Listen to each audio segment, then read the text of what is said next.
खाते नहीं। लोगों के घर में गाय होती थी, गाय के दूध से घी, दही, मठा आदि ये सब बना के फिर उसका विक्रय करना, यही व्यापार था। और खेतीबाड़ी, तो पुरुष जितने थे वो खेतीबाड़ी करते थे और माताएं जो हैं वो दूध, घी, दही आदि इसका विक्रय करने जाती थी। इसी से ही घर चलते थे सबके। लेकिन ठाकुर जी इतने पॉजिटिव थे गोकुल वासियों के लिए कि यहाँ का दूध, घी, दही बाहर नहीं जाना चाहिए। मैं बैठा हूं, मुझे खवाए दो, मुझे पिवाए दो, मुंह ते चाहे जितना धन ले जाओ, पर बाहर कहीं मत ले जाओ। और बाहर भी मथुरा तो बिल्कुल मत लेके जाओ।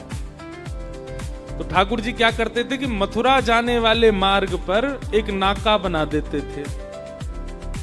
और नाका बना करके, नाका समझते हैं, टैक्स टोल गेट होते हैं, ऐसे ही ठाकुर जी नाका बना देते थे। एक किसी लकड़ी की बढ़िया सुंदर एक वो बनाते जो नीचे ऐसे आ जाती, और वो नहीं भी होती तो छुप करके सब पेड़ों पे बैठ जाते। जैसे ही गोपियां निकलती ऊपर से सारे सखा कूद पड़ते। कहां जा रही हो?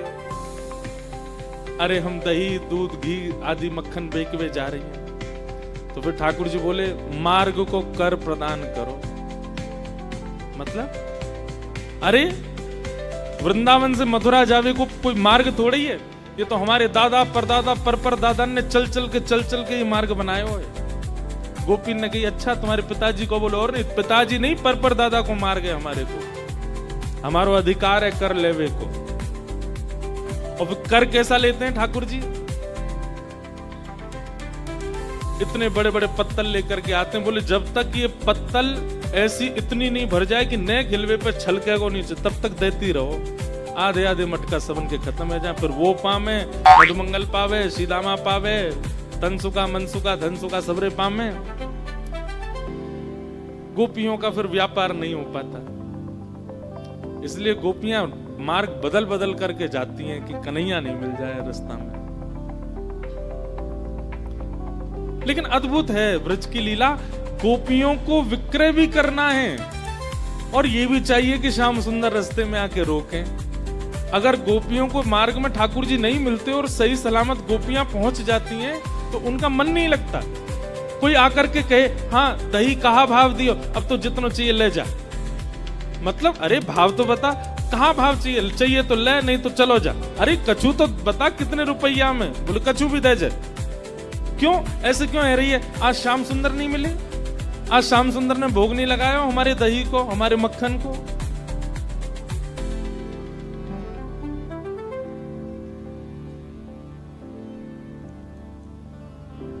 गोपियां ठाकुर जी को ही निवेदित करना चाहती हैं। भले ही संसार के लिए प्रस्तुत कर रही हैं, अपने जीवन यापन के लिए प्रस्तुत कर रही हैं, लेकिन सबसे पहले ठाकुर जी उपभोग करें।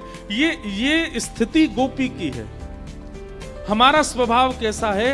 कुछ भी नवीन अगर आता है जीवन में, सबसे पहले हमारा भाव क्या होता है कि हमारा प्रेमी संसार का पहले इसका उपभोग करे। पर गोपियों का स्वभाव ऐसा है कि हमारे जीवन में कुछ भी नवीन है उसको सबसे पहले ठाकुर जी भोग लगाए, फिर किसी और को आस्वादन कराना।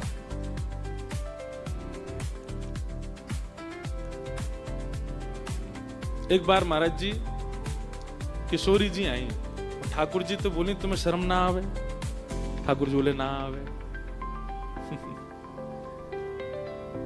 बोले तुम ऐसे गोपीन को रास्तों रोक करके उनके मक्खन को, दूध को, दही को सबको हरण कर लो, यहाँ में तुम्हें लज्जा ना होवे? ठाकुर जी बोले बिल्कुल ना होवे। बोले काउ दिना ब्रह्म विधाता मिलेगा ना, बातें कहूंगी कि अगले जन्म में तुम गोपी बन के आई हो और तुम यहां से दही लेके जाया करोगे, मैं तुम बन के आऊंगी, मैं कृष्ण बन के आऊंगी और तब तुम्हें रास्ता में पकड़ के कभी नोचूंगी, कभी तुम्हारे मटकी ने फोड़ूंगी, तब तुम्हें पता चलेगी हमें कितनी पीड़ा होवे। ठाकुर जी बोले अगले जन्म तक काई को प्रतीक्षा करो, कल ही कर लेते हैं। किशोर जी बोली कल ही कैसे करोगे? बहुत दिन बाद ये प्रसंग याद आया आज। ठाकुर जी बोले एक काम करो, अपने सब वस्त्र मुकु दे जाओ, अपना श्रृंगार मुकु दे जाओ, मैं कल किशोरी जी बन के आऊंगा और मैं अपनी पीतांबरी अपनी पगड़ी, अपनो पटका, अपनी वंशी और अपनो सब श्रृंगार आपके दो, आप कृष्ण बन के आओ। ठाकुर जी, किशोरी जी बोली अकेले अकेले आना, अरे तो है ना मधुमंगल श्रीदामा, जे ललिता बन के आवेगो, ये विशाखा बने। ललिता जी बोली या तो ना दूंगी मैं अपने वस्त्र, ये नहावे ना धोवे। मधुमंगल बोलो हम बे तेरू रेंट निकलती रे। रेंट नहीं समझे होंगे, रेंट जानते हैं?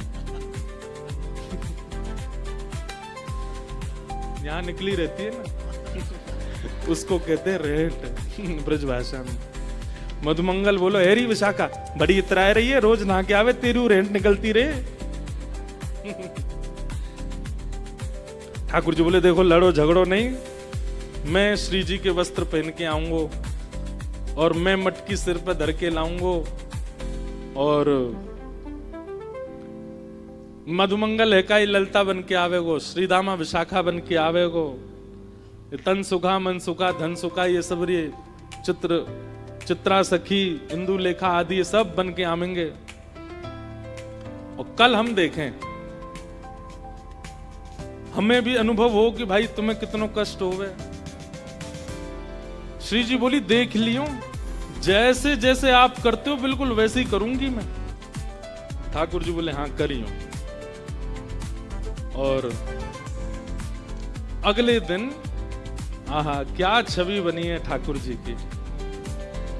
किशोरी जी पीतांबरी पहन के आई हैं, धोती पहन के आई हैं ऊंची, पामन में मोटे मोटे कड़ूला, जैसे एक गोप बालक पहनता है, एक गौशाला में गैया की सेवा करे वारो जैसे श्रृंगार करे, वैसी आज श्री जी श्रृंगार करके आई हैं। बगलबंदी पहन के आई हैं, ऊपर से एक ऐसा पटका डालो है और कमर में एक कारी कमरी बांधी है ठाकुर जी की तरह, सिर पर टेढ़ी सी पाग बांधी है, पाग में सुंदर सुंदर पुष्प लगाए हैं, बीच बीच में पत्ता खोंच लिए हैं, वनमाली बन के जाते हैं ठाकुर जी। और यहाँ हाथ में लोमना कहते हैं, गैया का जब दूध निकालते हैं तो कई गाय पैर चलाती हैं, तो उनके पैर को बांधने की जो रस्सी होती है उसको लोमना कहते हैं। वो लोमना कंधा पर डाल करके श्री जी ठाकुर जी को रूप धारण करके आई हैं, और बिल्कुल ठाकुर जी की तरह काजर लगा के नेक नेक ऐसे मीड लियो है, तो थोड़ा थोड़ा फैल रहा है जगह जगह से, जैसे ठाकुर जी बन के आते हैं। यहाँ पे एक डिटोना करके ठाकुर जी की तरह बिल्कुल श्री जी तैयार है के आई हैं। मधुमंगल श्रीदामा फटे पुराने लत्तान ने पहन के डोले, वैसी सबरी ललता विशाखा बन के आई हैं। किशोरी जी के रूप को दूर से ठाकुर जी देख रहे हैं, और दूर से देख करके इतने आनंद में भर गए, आहा कितनी सुंदर लगे, और बिल्कुल ठाकुर जी की तरह ही चल रही हैं।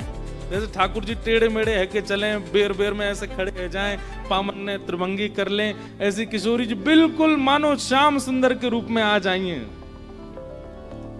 और सब सखियां भी बिल्कुल सबके भाव से, जैसे सारे सखा हैं वैसे सब बन बन के आए हैं। किशोरी जी आई, सब उनको देख करके आनंदित हो गए। लेकिन जैसे ही श्याम सुंदर आए, आहा लहंगा पहनो है, ऊपर सुंदर चुनरी डारी है, यहाँ पर एक किशोरी जी टीका पहन के आए हैं, कानन में कुंडल झमक रहे हैं, चलें तो हाथन में सुंदर सुंदर ठाकुर जी ने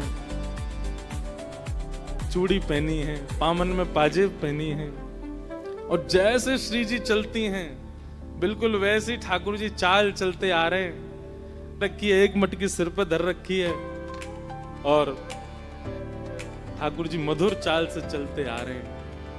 श्री जी को देख करके तो सब आनंदित है गए, पर ठाकुर जी को श्री जी के रूप में देख करके किशोरी जी तो मोहित है गई। आहा ये कितने प्यारे लग रहे हैं। अरे विधाता तेने ही लाला काई को बनाए, लाली बना देती और मोह लाला बना देती, फिर आता आनंद।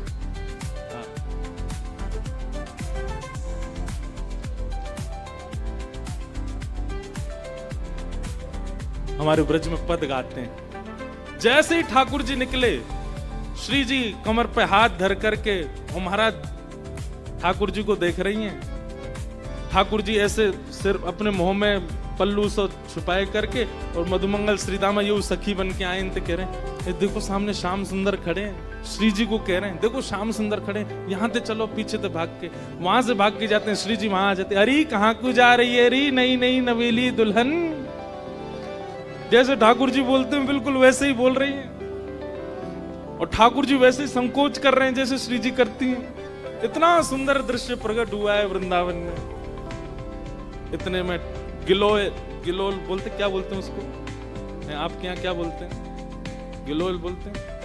ले करके श्री जी आई और ठाकुर जी को तक करके लियो, बोले मार दो नहीं नहीं श्याम सुंदर ऐसा मत करियो, यहाँ में दही भरो, जल नहीं है, जल हो तो चलेगो, मेरो नयो वस्त्र है, भानु बाबा ने मुंह को दियो है, सब बिगड़ जाएगा, कीर्ति में बहुत डांटेगी, नहीं नहीं आज तो भिगोंगो, आज तो पंचामृत स्नान कराऊंगो। श्री जी कर रही है लीला, ठाकुर जी भय करके भाग रहे हैं। तभी जाकर के श्री जी ने घेर लिए ठाकुर जी। अब अगर मैं श्री जी कहूं तो ठाकुर जी के रूप में जो श्री जी हैं उनको समझिए, और ठाकुर जी कहूं तो श्री जी के रूप में ठाकुर जी को समझिए। श्री जी ने जाकर के एक सघन वन में घेर लिए ठाकुर जी, और जैसे ठाकुर जी पकड़ करके कभी नोच दें ऐसे नोच रहे हैं, कभी केशन ने खोल रहे हैं, और ठाकुर जी बच बचा के भाग रहे हैं। बोले ऐसे तो ना करूं मैं, बोले अपने रूप में ही रहो, ये बीच में बोलना नहीं, जैसे रहते हो वैसे ही रहो।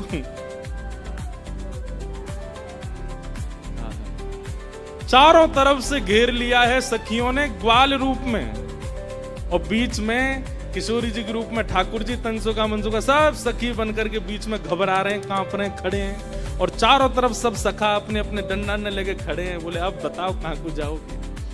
तब हमारे ब्रज में पद गाते हैं, हमारो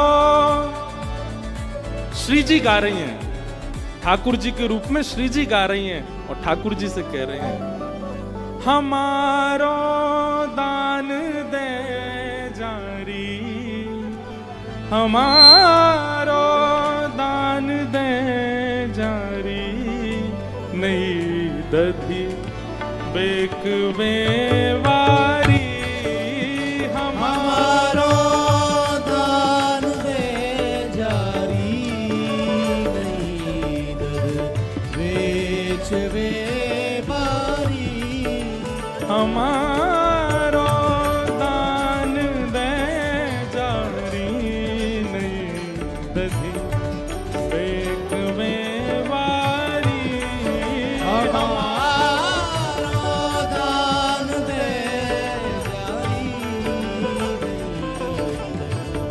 बेच बेवारी। अब श्री जी कह रही है हमारो दान दे जा, ओ नहीं नहीं आइए आज दही बेक पे हमारो दान तो दे जा।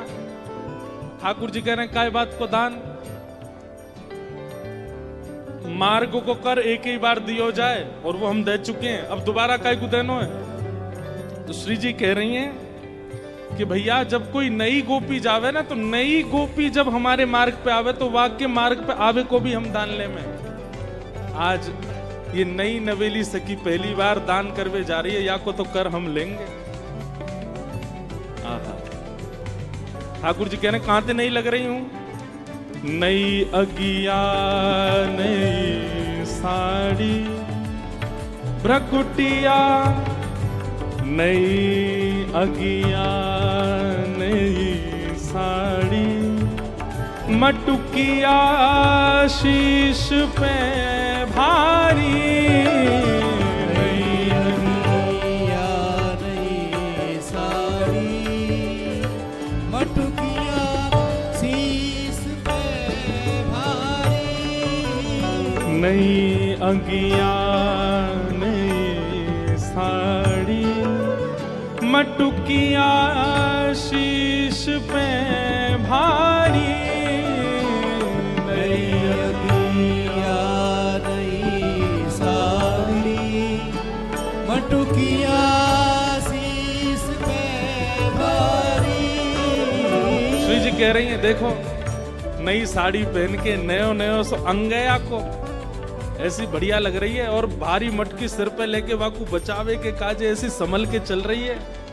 चले तू चाल मत वारी, ओ चले तू चाल मत वारी, मतवारी चले तू चाल मतवारी हो नहीं नदी बीच में बारी ओ चले तू चाल मतवारी बीच में बारी हाँ हमारो दान दे जारी नहीं नदी बीच में वारी हमारो दान दे जारी बीच में बारी झुमक झुक सुमती डोले रसीले बैन मुख बोले झुमक झुक झूमती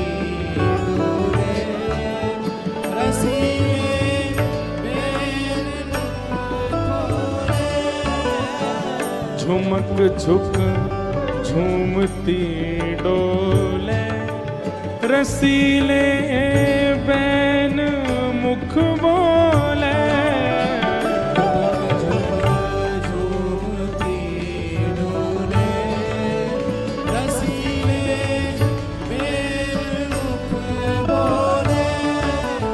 घेर करके श्री जी बोल रही हैं आहा कैसी चाल चले देखो ऐसी लगे कोई गजगामनी चलती भई आ रही हो।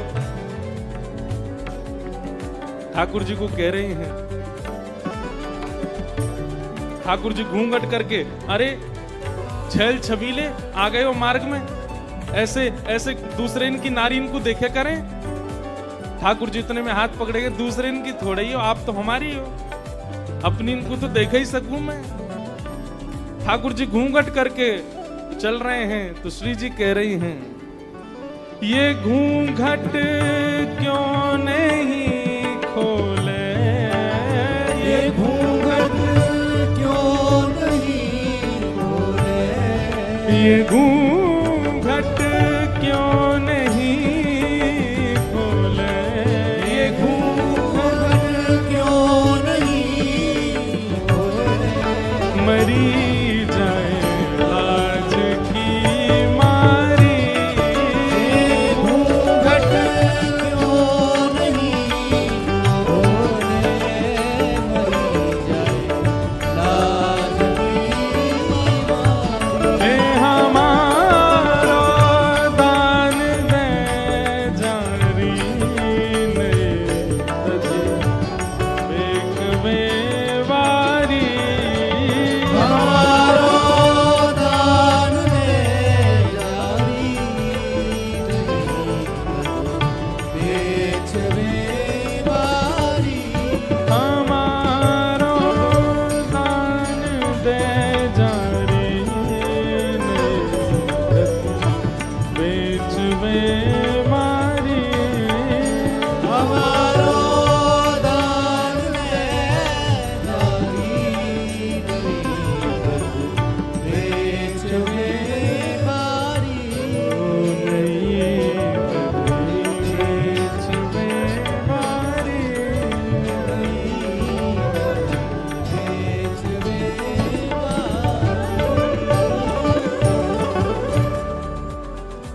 ऐसी श्यामा सखी बनकर के ठाकुर जी दही बेकवे जा रहे हैं और किशोरी जी ने इतने परेशान किए इतने परेशान रोन लगे हाथ जोड़ करके बोले आज के बाद परेशान नहीं करूंगा आज माफ कर दो।